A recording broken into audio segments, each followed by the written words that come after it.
Good morning, my name is Henry Hutcheson, and I want to thank you for this opportunity to submit a short little video clip on the dynamics of family business. Let me just give you a very brief background on who I am. I have a background in psychology, business, and I've actually worked at my own family's business. I have an MBA from Columbia Business School. I have a certification in family business advising. I am a business correspondent for a number of newspapers and periodicals. I've given numerous presentations around the country. But most importantly, the purpose of Family Business USA is to get the family and the business to a better place. So all of this comes together to hopefully help the family do that.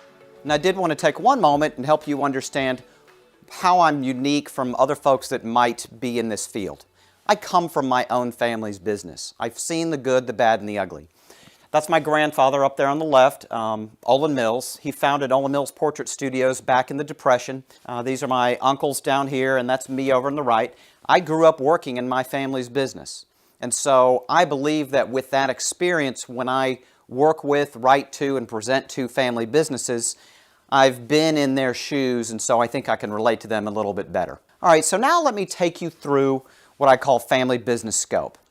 It's probably an amazing statistic for you to realize that over 80% of all businesses are family-owned, family-run businesses. Now that's a very broad definition because that would include Ford, Walmart, Cargill, etc. People don't think of those as family businesses, but there is family influence and family control, and so you can see how they might be considered family businesses. Family businesses account for 78% of new jobs and 62% of employment. Clearly, family businesses are one of the drivers that's going to bring the U.S. economy out of its current slump. Another amazing statistic is 1/3 of all Fortune 500 companies are family businesses. Pretty amazing. The next point I want to make that is very critical is that family businesses outperform non-family businesses on a number of metrics. One statistic in particular is on a return on asset basis, it's about 7%. Now there's a myriad of reasons why, and I'm not going to go into them here, but this last point is very critical. Family businesses hold themselves to a higher ethical standard. It's my name that's up there on the door, so it's not just the name of Olan Mills, for example, that's the name of my grandfather. So family businesses take great pride in running their businesses. So now let me share some facts with you. And this is a very scary statistic. Only 33% will pass from one generation to the next of a family business. And that's regardless of its generation 1 to 2, 2 to 3, 3 to 4, etc. There are different reasons, but it's generally around only 1/3 making, which means 2/3 are not making it. So connecting my previous slide, there's a lot of family businesses out there, but not many of them make it from one generation to the next. So they need some help. Next statistic is only 45% of CEOs that plan to retire in 5 years have even thought about succession. 31% have no estate or transfer plans. 85% have identified a family member as the successor, which can be dangerous because just because somebody's your child or your daughter or your cousin or your nephew doesn't mean that they're necessarily qualified to run the family business. Sometimes you need to look outside and find good qualified help, and the next generation can work there, but maybe you have leadership from experienced outside leadership, which is what we did at Olan Mills. 25% have women CEOs as compared to 3% of the Fortune 500, which is an amazing statistic. 60% of CEOs literally plan to die in office.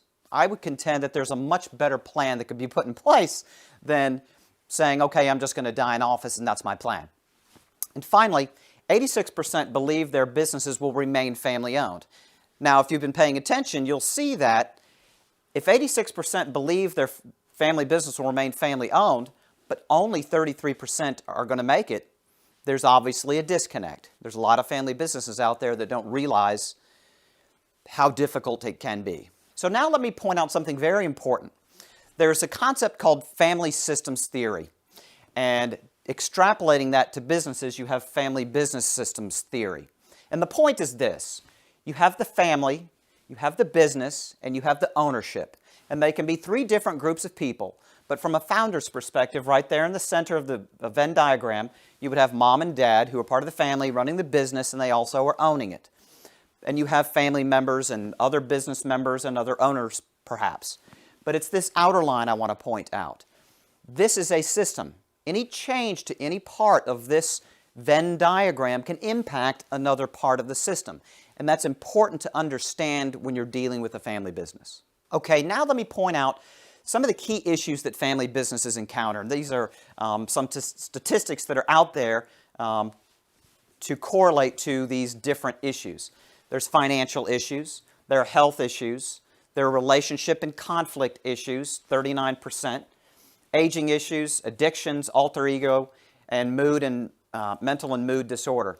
Interestingly, many of the issues that are encountered in a family business are around addictions and mental and mood disorder. Not all of them, but it's a surprising statistic that 47% of family businesses can suffer this issue. Okay, now let me take you through, this slide normally would take a half a day or a day to go through, and this is basically a list of family business best practices that if they can employ these on a diligent basis, then they have a good chance of making it to the next generation.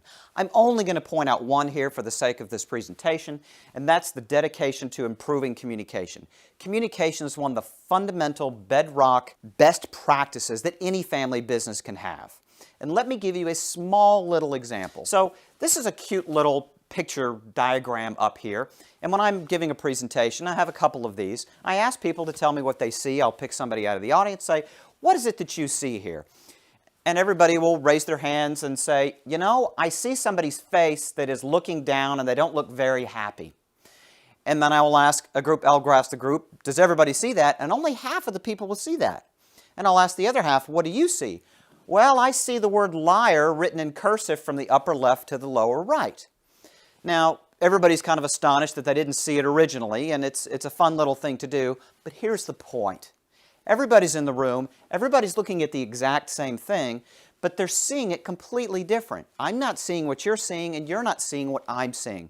So the recognition that something can be the exact same thing that we're talking about, but we're viewing it from different viewpoints, illustrates the idea that these are one of the reasons why conflict exists, is because there's not good enough communication. So let me move on. This is a critical slide.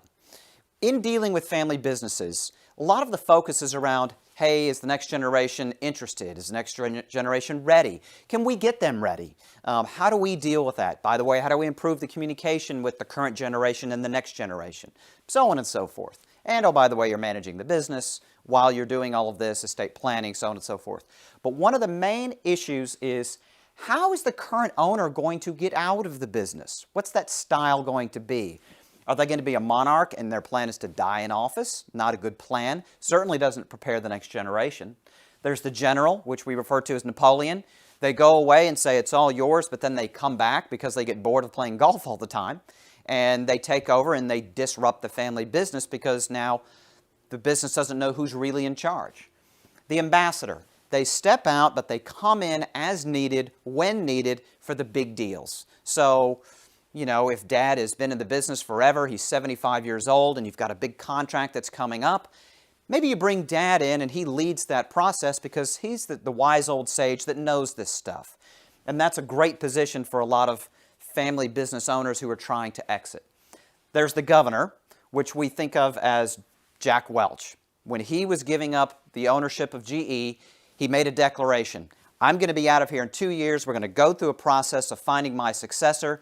And when we do that, once he's here, there'll be a transition period. And on that day, 2 years from now, I'm out of here. So you make a big declaration on when that date's going to be, and everybody drives to it. The fifth piece is the inventor. So a lot of businesses came into being because somebody had an incredible idea and knack for a particular part of the business or business.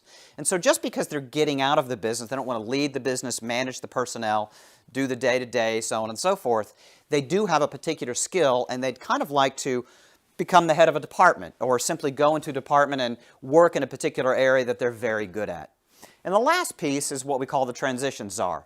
They can be the ones that manage this whole process. That's very difficult, and you have to be extremely enlightened to do that because you become part of the process. But the point of this chart is this. It's not just seeing who's going to come up from the next generation. It's also figuring out, what are we going to do with the current generation? Because one has to come in and the other has to go out. I think that's it. I want to thank you for your time. Hopefully this has given you a little feel for my presentation style, some of the content, and I look forward to speaking to you soon. Thanks so much.